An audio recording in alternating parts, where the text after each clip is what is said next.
Muchas gracias. Muy buenos días a todas y a todos. Esta mañana quisiéramos tocar fundamentalmente dos temas, amén de lo que ustedes quisieran por ahí que pudiéramos informar. Uno tiene que ver con la sustitución que ya se ha anunciado y que se va a dar en la Secretaría de la Función Pública y cuáles son sus consecuencias y a partir por qué nosotros consideramos que se está realizando esto. Para este tema quisiera pedir la participación de la diputada Alejandra y de la senadora Xóchitl. Y en el caso del siguiente tema, que tiene que ver con algo que es terrible, que está pasando en un país latinoamericano y que pareciera que al gobierno mexicano no le importara y que es hora ya de que se tome en carta el asunto. Y en eso pues el coordinador Romero Hicks nos va a ayudar a poder ir presentando ese tema. Así que, y de hecho a mí me gustaría que empezáramos por el tema de Nicaragua, si quiere su coordinador, y pudiéramos ir viendo cuáles son las consecuencias y lo que se tiene planeado para la sesión de hoy. Muchas gracias, buen día. Ayer la segunda comisión en Asuntos Internacionales logró conciliar un texto para un pronunciamiento que probablemente hará propio la mesa directiva y en su momento el pleno de la Comisión Permanente, y tiene que ver con la situación de Nicaragua. En 1979 se da un proceso histórico de gran participación del pueblo de Nicaragua que deriva en la caída de un régimen autocrático de la familia Somoza. Se abre un espacio de reconstrucción nacional tras el triunfo de la Revolución Sandinista de julio de 79 a enero de 1985 y pasa por elecciones generales en 1984. El propósito de la transición era la reconciliación y la convocatoria a elecciones. La comunidad internacional acompañó este episodio con la esperanza de que Nicaragua floreciera en la nueva época. Se abre una esperanza, pero hoy estamos viendo la contradicción, el retorno de la autocracia, de la corrupción y sobre todo de la antidemocracia. Y lo que estamos viviendo en Nicaragua es hostigamiento, detenciones, persecuciones de activistas, y está a la vista la fecha de la elección del 7 de noviembre. Las señales son catastróficas. Al día de hoy, organismos internacionales como son la Comisión Interamericana de Derechos Humanos, la Oficina Regional del Alto Comisionado de Naciones Unidas para América Central y República Dominicana han hecho expresiones. En unos momentos más, el Pleno de la Comisión Permanente conocerá de esta circunstancia. En el caso nuestro, ampliando lo que posiblemente apruebe el Pleno, nosotros exigimos 4 aspectos. Primero, la liberación inmediata de todos los presos políticos. Hay más de 6 presos políticos candidatos a la presidencia de la República que ya están detenidos. Eso es insostenible. Segundo, el repudio a la violencia sistemática a derechos humanos de un gobierno dictatorial como es el que tiene Daniel Ortega, que genera una esperanza democrática y ahora es un dictador. Tercero, la solicitud de que organismos internacionales se ocupen por la ruptura del orden constitucional y que tiene que ver con temas de derechos humanos, y celebro la presencia de la presidenta de la Comisión de Derechos Humanos del Senado de la República. Y cuarto, muy importante, una asertividad proactiva y congruente con la política exterior renovada y actualizada por parte de la Cancillería, que ha bajado las persianas y simulado que el tren camina. Requerimos que la Cancillería mantenga consultas con la Embajada Mexicana en Managua hasta que no se restablezca la normalidad democrática y se dé el respeto irrestricto a derechos humanos y la liberación de presos políticos. La doctrina Estrada tiene que verse hoy en un mundo globalizado Y los principios de no intervención y autodeterminación pues, tienen límites. Y esos límites son el régimen democrático y la cultura de los derechos humanos. Y eso es lo que tenemos que tutelar. Celebro la propuesta unánime de la segunda comisión y subrayo la etimología de la palabra unanimidad, de una sola alma, de una sola voluntad. Ojalá que la Cancillería y nuestro presidente entiendan y reconozcan que estamos frente a un problema autoritario y que tenemos que ser solidarios en hermandad con democracia y principios de derechos humanos en América Latina. Muchas gracias.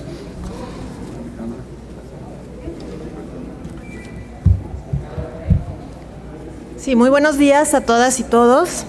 El Grupo Parlamentario de Acción Nacional, por parte de los diputados y de las diputadas y en voz de la diputada Josefina Salazar, nos toca presentaremos una iniciativa de reforma de ley a 3 leyes, al Código Federal Penal, a la Ley Federal de Servidores Públicos y a la Ley General de Responsabilidades Administrativas, y que tiene que ver con esta destitución anunciada hace unos días por el presidente de México de la secretaria de la Función Pública, Irma Heréndira Sandoval, porque claramente pues era más que evidente pues que el trabajo nunca lo hizo, que no había nada que informar y más bien lo que dejó entrever fue complicidad y encubrimiento de la corrupción.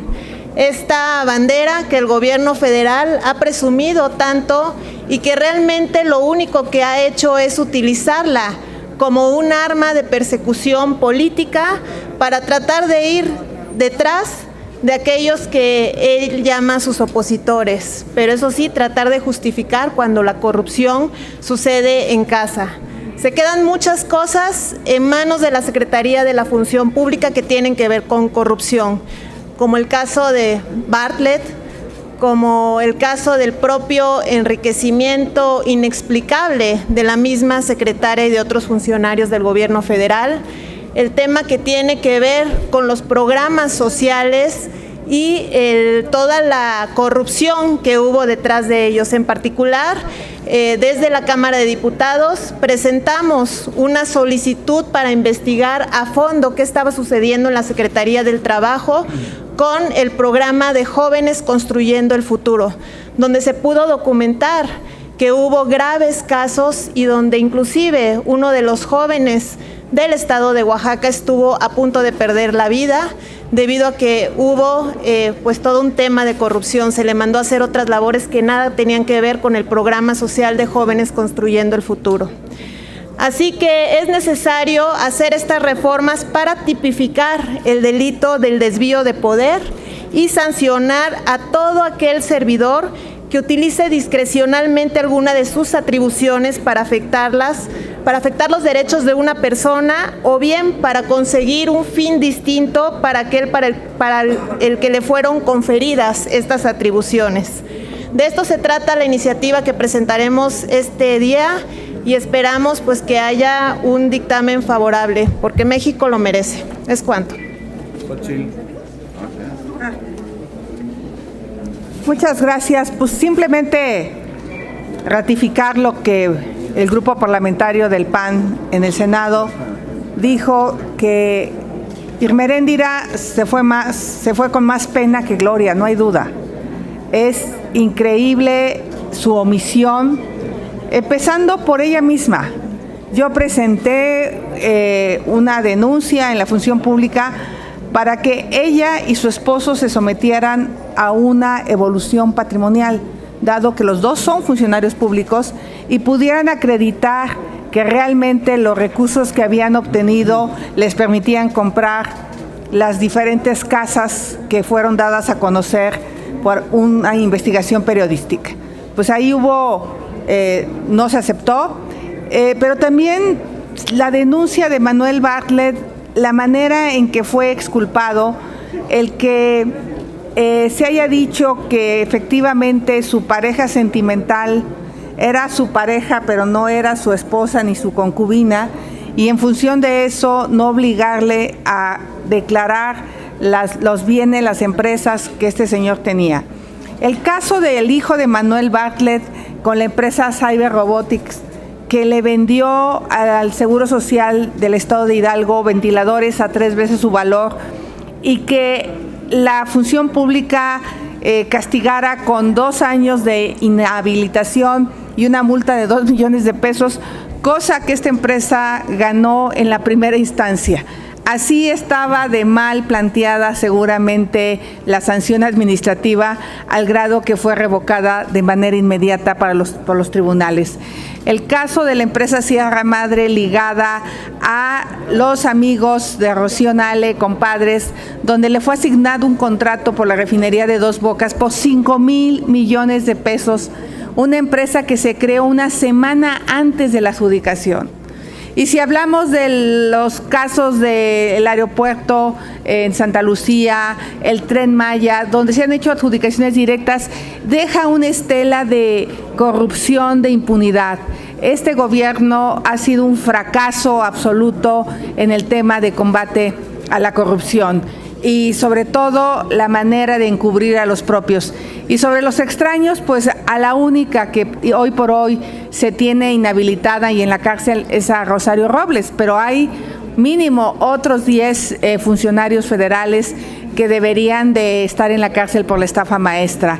El caso de Emilio Lozoya, pues sigue feliz de la vida en su casa, disfrutando de los millones sin ningún castigo. Entonces, realmente hoy hablar de esta consulta que se pretende hacer para juzgar a los delitos del pasado, hijo, me parece increíble que teniendo las herramientas para castigar la corrupción de este gobierno y del gobierno anterior, no se haya hecho absolutamente nada. Por eso celebramos la salida de Irmeréndira Sandoval, pero lo que no celebramos es que se vaya contenta.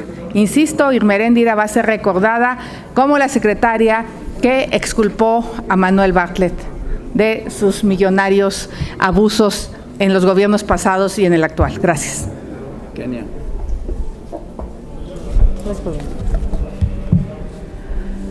Buenos días a todas y a todas. Queremos informar que hoy 35 senadoras y senadores de distintos grupos parlamentarios presentaremos una iniciativa para reformar 7 artículos de la Constitución Política de los Estados Unidos Mexicanos en materia de paridad de género en los órganos jurisdiccionales, federales y locales. Con esta reforma buscamos que la paridad sea una realidad en el Poder Judicial. Si bien hace unos días se publicó el paquete de reformas a las leyes secundarias en materia judicial, quedó pendiente reforzar desde la Constitución el principio de paridad de género. Se trata de la lucha que las mujeres hemos pasado a lo largo de nuestra historia, una lucha, por cierto, tortuosa, en el reconocimiento de nuestros derechos. Por ello, hoy venimos a este Senado de la República, a esta Comisión Permanente, a presentar esta iniciativa. La lucha de las mujeres no tiene ideología política. Su estandarte es garantizar la igualdad sustantiva. Es una realidad que la situación laboral de las mujeres en los órganos jurisdiccionales locales en nuestro país es preocupante. En los órganos jurisdiccionales en segunda instancia predomina el 66% de hombres en contraste con el 33.5% de mujeres. La exclusión sigue siendo una realidad lastimosa para las mujeres que están trabajando en el Poder Judicial. Tenemos que continuar con nuestra labor de eliminar los obstáculos que impiden que las mujeres accedan a cargos en los más altos niveles de decisión en el Poder Judicial, y ese es nuestro compromiso. Agradecer a las y los senadores que han firmado esta iniciativa. Muchas gracias, coordinador. Si nos permiten, legisladoras, legisladores, tenemos unas preguntas de parte de Gerardo Segura de Azteca Noticias. Les leo la primera. Hay una nueva balacera en Tamaulipas. ¿Calificarán estos hechos de violencia como actos terroristas? ¿Se le salió de control la inseguridad al presidente de la República? La segunda. En el caso de Irmeréndira Sandoval, ¿se tiene que proceder legalmente en su contra por los casos de corrupción que la involucran? Y su última pregunta es, en el caso del metro, hoy el presidente arremete contra los abogados de las víctimas y afectados. ¿Qué opinan? A ver, en el caso de la primera pregunta, Yo diría que hay una omisión clara del gobierno federal. Me parece que ha entendido como que este no fuera un problema suyo cuando en realidad lo es. De lo que estamos hablando es delitos federales, de los que no se puede ausentar el gobierno federal y su participación. En todo caso, no es solamente Tamaulipas donde están sucediendo estas ausencias del poder del Ejecutivo y de sus órganos para poder participar. Así que lo que tendríamos que decir es que exigimos que las instancias federales, en correspondencia a lo que hacen ya las instancias locales, pues atiendan el problema de manera puntual. Respecto a la segunda pregunta, tenía que ver con el caso de Irma Heréndira Sandoval. En ese caso, por supuesto que lo que esperamos es quien suceda a Irma Heréndira Sandoval, pues tendrá que revisar precisamente a la titular, porque ya se han dicho aquí por mis compañeras, pues diputada y senadora, pues cuáles han sido las causas que la llevaron a su destitución. Ella no renuncia, a ella la destituye el presidente, la separa de su cargo y por supuesto dejando una gran cantidad de cosas inconclusas y algunos expedientes prácticamente sin atender, sin ni siquiera tocar. Por supuesto de gente relacionada a Morena, porque Morena ha sido muy fiel a ese refrán de que la voluntad del Señor, pero en los bueyes de mi compadre, no en los suyos. Y me parece que lo que hay que hacer es que esto aplique parejo para todos los mexicanos y para todos los funcionarios. Y aquí hay muchas cosas que se tienen que explicar. La ausencia o la omisión que ha tenido la Secretaría de la Función Pública en esos 3 años ha sido clarísima, ha sido documentada y se tiene que atender. Hay que entender que la Secretaría de la Función Pública es una dependencia de acompañamiento a los órganos del Ejecutivo y desde luego a los que les toca también revisar como a los desconcentrados para poder lograr que hagan bien su trabajo y que no se desvíen en las acciones que realizan de lo que establece la ley o los reglamentos que lo rigen.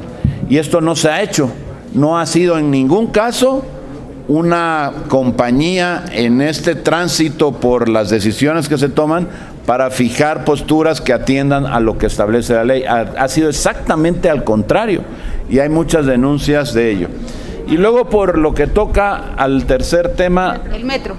El del metro y los abogados, bueno, es costumbre del presidente echar culpas y repartirlas, pero nunca ve hacia los que tiene adentro. Me parece que en el caso del metro, ¿dónde está la atención a las víctimas? No dejemos de poner eso en el centro, las personas, los afectados.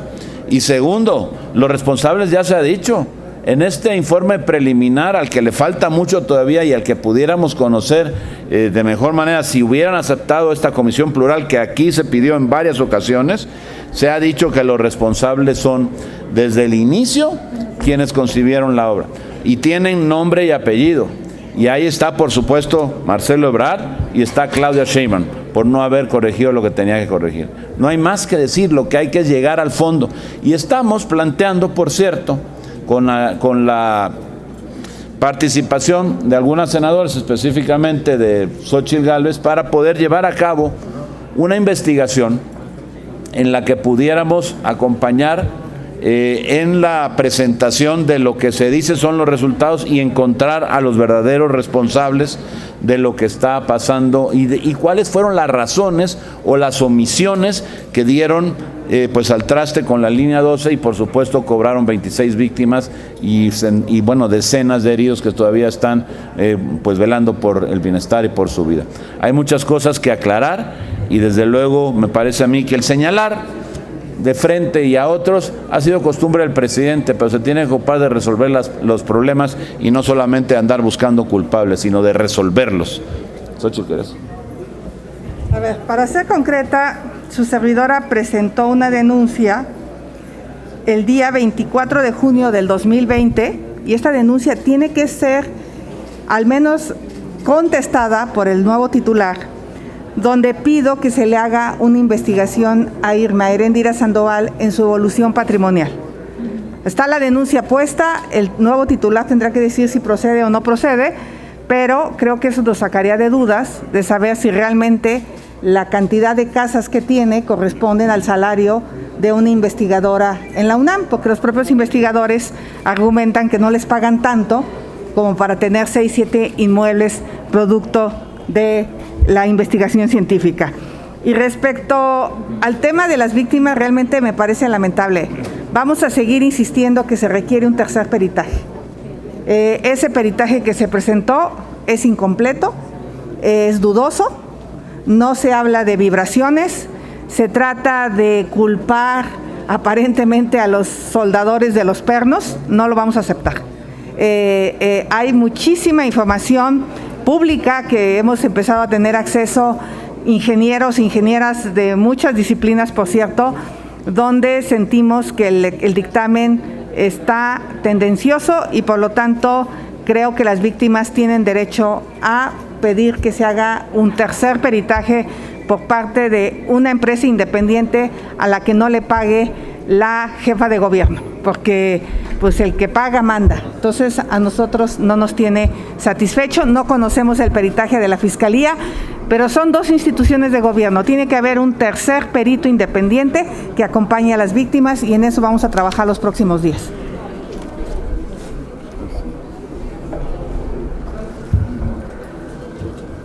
Han pasado 51 días y no hay un solo responsable de la tragedia del metro. 51 días en donde la omisión y la negligencia de López Obrador y sus amigos se han materializado cada día en contra de las víctimas de la tragedia de la línea 12. Seguimos exigiendo desde el Grupo Parlamentario de Acción Nacional responsables. Ni Claudia Sheinbaum, ni Marcelo Ebrard, ni Mario Delgado, ni López Obrador han tenido la dignidad para decir quién es el responsable. Es una lástima que estemos ante la peor opacidad de este gobierno. 51 días y esta ciudad sigue sin tener respuestas. Hemos visto cómo incluso hay una defensa a ultranza desde las mañaneras de esta irresponsabilidad. Exigimos nuevamente hoy, desde aquí, desde la Comisión Permanente, que López Obrador reconozca el problema, que efectivamente haya un tercer peritaje y que, por supuesto, no sean los culpables los que hagan la investigación. Eso es absolutamente ridículo. Hemos dicho aquí, en la Comisión Permanente, que debía haber una investigación objetiva y técnica y seguiremos impulsando esa propuesta. Una investigación objetiva, no de políticos, sino de técnicos. Lo requiere México, lo requiere la Ciudad de México y sobre todo lo requieren las víctimas de esta tragedia. La siguiente pregunta es de Israel Aldave, de Grupo Fórmula. Buenos días a todos. Si me permiten volver al tema de Tamaulipas, ¿qué responsabilidad tiene la presidenta municipal de su partido y el gobernador, cabeza de vaca también de su partido? Y si así como solicitan en el caso de la línea 12 del metro que se separe del cargo Sheinbaum o el canciller Marcelo Ebrard, también procederían en el mismo sentido que solicite licencia el gobernador, que arregle su problema jurídico-político y después regrese a gobernar. Lo que pasó es un tema muy grave, terrorismo, se cazó literalmente a las personas en la calle.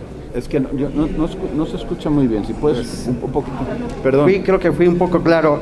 ¿Cuál es la responsabilidad de la presidenta municipal de Reynosa, de su partido, del gobernador cabeza de vaca también de su partido, en la matanza, en la cacería de civiles que se registró en Reynosa, Tamaulipas, el pasado sábado?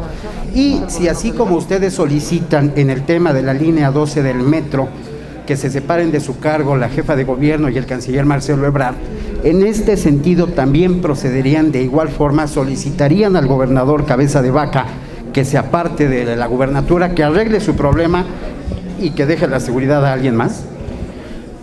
Mucho gusto. Muchas gracias. La persona no había escuchado muy bien la primera. Yo creo que son dos temas diferentes en los que hay que atenderlos desde esa óptica. El problema de Tamaulipas es gravísimo y es un problema de orden federal. Ahí está la ley, no lo digo yo.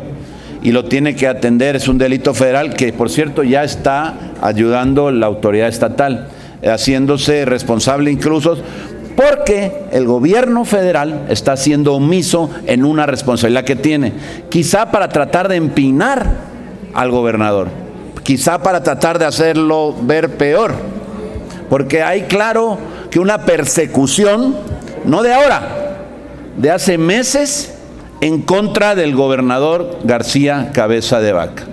Y esto, pues pudiera ser una circunstancia que duele, que es culpa del crimen organizado, en la que tiene que actuar el gobierno federal y no actúa.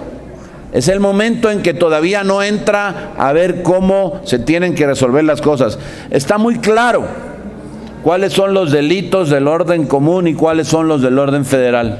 Y aquí lo tiene que atender la Federación. En la línea 12, a diferencia de esto, hay responsables de su construcción y de su mantenimiento. Aquí no fue alguien más que hay que venir a averiguar o quién se les fincan las responsabilidades. Aquí está dicho, alguien la construyó, hay que ver si se ciñó a lo que decía el proyecto, si efectivamente cumplió en las bitácoras de construcción y de mantenimiento con todo lo que se tenía que hacer o no. De lo que estamos hablando, y que decía la senadora Kenia, es de que hay 51 días de por medio sin que haya un solo indiciado, un solo detenido.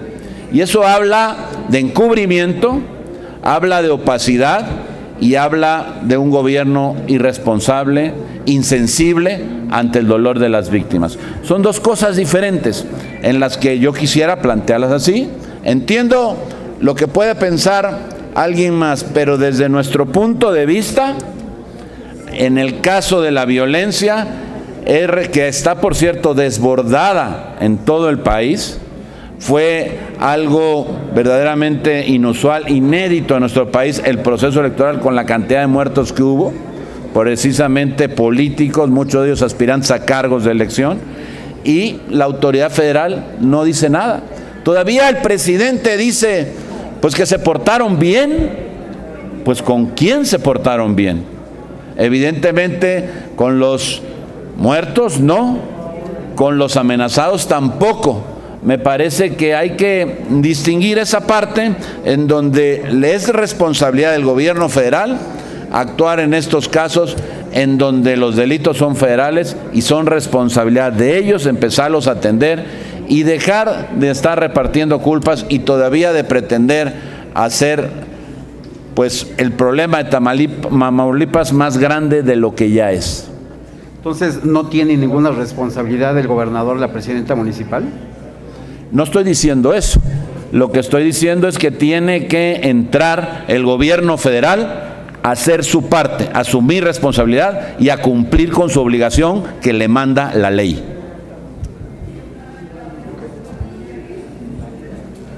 Les manda otra pregunta a Verónica Macías del financiero Bloomberg. Le pregunta a la senadora Kenia que si le podía detallar en qué consisten los cambios constitucionales en favor de la paridad de género en el Poder Judicial. Sí, muchas gracias. Bueno, como lo hemos comentado, es una serie de modificaciones y la intención es que las juezas puedan tener, digamos, el número de juezas igual que el número de jueces, magistrados tanto en primera instancia como en segunda instancia. ¿Qué es lo que pasa? En realidad es que hay más de la mitad de las mujeres en la toma de decisiones en el poder jurisdiccional, en el poder judicial, pero no tienen el cargo. Esto es, son secretarias de acuerdo, son proyectistas, son abogadas, pero no terminan dándoles los espacios de juezas y de magistradas. La intención con esta reforma es que justo podamos hacerlo de manera, pues el principio de paridad lo podamos hacer de manera, yo diría, transversal, sin que haya una limitante en primera o en segunda instancia. Obviamente va a abarcar no solamente desde las juezas, magistradas, sino incluso, por supuesto, pues atravesar a todas las mujeres que trabajan en el Poder Judicial. En términos reales, hemos avanzado en el Poder Legislativo, pues aquí habemos paridad, bueno, No, ya no. perdón, coordinadora, habemos mayoría, y en el Poder Ejecutivo. Bueno, ahora con la salida de una mujer en el gabinete, ya no hay paridad a nivel federal, pero la intención es que el tercer poder que falta es el Poder Judicial, que sin duda es el que tiene una diferencia por género mucho más marcada.